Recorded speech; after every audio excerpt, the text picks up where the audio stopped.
You've seen what's in our budget.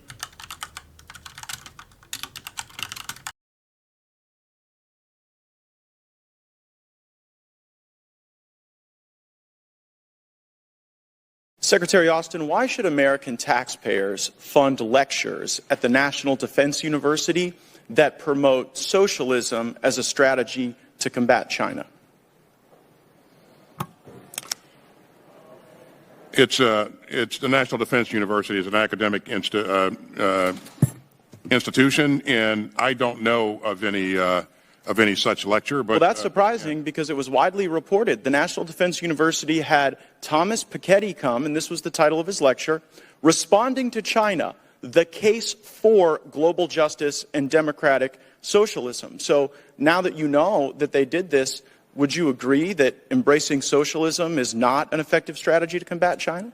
Again, this is funded by U.S. taxpayers, saying in this talk, Mr. Piketty will argue that the right answer lies in ending Western arrogance and promoting a new emancipatory and egalitarian horizon on a global scale, a new form of democratic and participatory, ecological, and post-colonial socialism. So why would we invite people we don't agree with to evangelize views and values that we don't share at the National Defense University when we should be learning strategy about how to combat our enemies and make assessments that are accurate? And we do learn a lot about strategy and about the military and about joint force development, and so that is our focus in these institutions.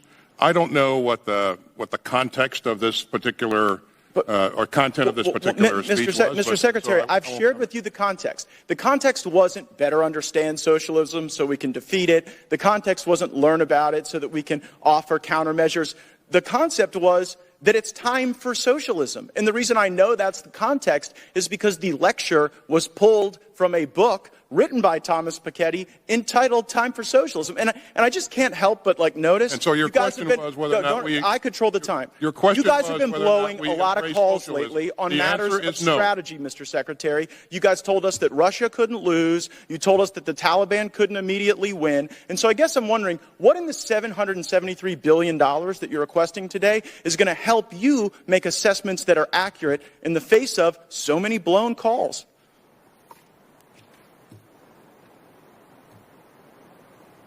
You've seen what's in our budget. You've seen how the budget matches the strategy, and so I'll let that speak for itself. Well, I mean, I've also seen that we're behind, Mr. Secretary. We're behind in hypersonics. We failed to deter Russia. Last year, so what do you mean we're behind in hypersonics? How do you? Okay, who's ahead in hypersonics? How do you make that assessment? I don't know. I make that assessment because China is fielding hypersonic weapon systems and we are still developing them. I make that assessment because Russia actually used one. By the way, your own people brief us that we are behind and that China is winning. Are you aware of the briefings we get on hypersonics? I am certainly aware of briefings that we provide to Congress. But it's not just the hypersonic. It's all over the world. It's in Taiwan, where China last year flew more sorties than ever before. It's North Korea, on pace to shatter prior records, the number of missiles that they are testing. And so while everyone else in the world seems to be developing capabilities and being more strategic, we got time to embrace critical race theory at West Point, to embrace socialism at the National Defense University, to do mandatory pronoun training. Do you assess? You know, it's again, this is the most capable, the most combat credible force in the world. It has been, and it will be so going forward. Not if we continue down this path. To do that. Not if we embrace socialism. The fact that you're embarrassed by your country. No. I'm embarrassed by your leadership. I am not embarrassed for my country.